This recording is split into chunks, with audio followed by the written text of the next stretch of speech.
নমস্কার সুপ্রিয় দর্শক মণ্ডলী, স্পাইন ফিজিওথেরাপি ক্লিনিক থেকে সবাইকে শুভেচ্ছা ও অভিনন্দন। ডক্টর বাদল মজুমদার, কনসালটেন্ট ফিজিওথেরাপিস্ট।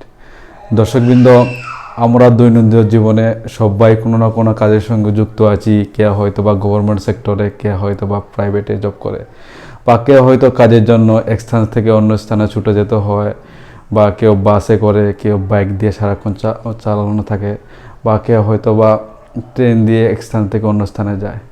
তো আমাদের ভারতবর্ষ হচ্ছে কৃষি প্রধান দেশ। তো সবাই কৃষিকাজের সঙ্গে যুক্ত আছে। আর এই কাজ করতে করতে অনেক সময় আমাদের কোমরের মধ্যে প্রচণ্ড ব্যথা হয়। তো শুনতে অনেক খারাপ লাগে। তো অনেক সময় আমরা অনেক সময় টেনশনে পড়ে থাকি, কোন ডাক্তার দেখাবো, কি মেডিসিন খাবো বা কি করব। অনেক সময় আমরা ব্যস্ত হয়ে যাই। তো দর্শকবৃন্দ, এক কথায় বলবো, শুধু কোমরে ব্যথা হলে যে আপনার মেরুদণ্ডের সমস্যা হবে এমনও কোনো কথা নয়। কিছু কিছু কোমরে ব্যথা আপনার কোমরের মাংসপেশিগুলো থেকেও হতে পারে। এটাকে মেডিকেলি ভাষায় বলা হয় মাসেল স্পাজম।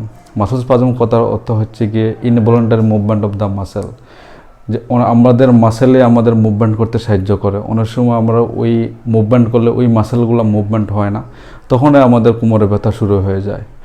কারণ আমরা জানি আমাদের শরীরের মধ্যে, মাংসপেশির মধ্যে অনেকগুলো ইলেকট্রোলাইট বন্ডিং থাকে, সোডিয়াম, পটাশিয়াম, ম্যাগনেসিয়াম এসব থাকে। অনেক সময় আমরা অতিরিক্ত কাজ বা স্ট্রেসের কারণে ওই মাংসপেশির থেকে ওই ইলেকট্রোলাইট বন্ডিংগুলো কমে যায়, তখন আমাদের মাংসপেশিগুলো শক্ত হয়ে যায়। শক্ত হওয়ার কারণে আমরা মুভমেন্ট করলে সঠিকভাবে আমরা মুভমেন্ট করতে পারি না, তখন আমাদের কোমরের মধ্যে ওই ব্যথা শুরু হয়ে যায়। তো এটা হচ্ছে গিয়ে আপনার মাসেল স্পাজম। তো মাসেল স্পাজম হলে আপনার কোনো ডক্টর বা কোনো ফিজিওথেরাপির সঙ্গে আপনার ট্রিটমেন্ট করাতে হবে না।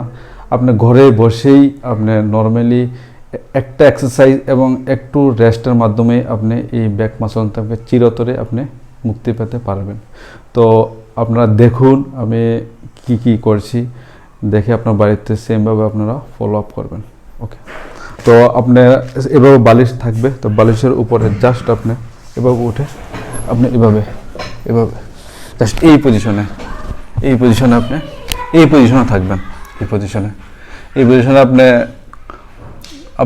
30 মিনিট কি 40 মিনিট অবধি এভাবে রেস্ট করবেন। এভাবে জাস্ট এই পজিশনে, আর কোনো কিছু করতে পারবেন, জাস্ট এই পজিশনে হাতটা এভাবে রাখবেন, বালিশ রেখে। এটা হচ্ছে নাম্বার 1। আর নাম্বার 2 যেটা হচ্ছে গিয়ে আপনার এক্সারসাইজ। তো নাম্বার 2 এক্সারসাইজ করতে হলে নর্মাল সিম্পল এক্সারসাইজ, জাস্ট এভাবে আপনি শুয়ে থাকবেন। তারপরে আপনি একটা পা উঠে আর একটা দুনো হাত দিয়ে এভাবে জাস্ট আপনার বুক পর এভাবে স্ট্রেচ করবেন। স্ট্রেচ করার পরে আপনি 10 to 15 সেকেন্ড অবধি হোল্ড করবেন। 1 2 3 4 5 6 7 8 9 10। দেন অপোজিট লেগ এভাবে 1 2 3 4 5 6 7 8 9 10। Very good. এভাবে প্রত্যেকটা এক্সারসাইজ আপনার দিনে 20 থেকে 25 বার করে করুন, আর আপনার কোমরে ব্যথা চিরতরেই মুক্তি পেয়ে যাবেন। এটাই আমার আবেদন। আর একটা কথা বলি, অতিরিক্ত যদি আপনার কোমরে ব্যথা থাকে তাহলে আপনি এক্সারসাইজ করবেন না। তো আপনার বাড়িতে আপনি হিটিং প্যাড বা আইস প্যাক ইউজ করবেন। নমস্কার, ধন্যবাদ।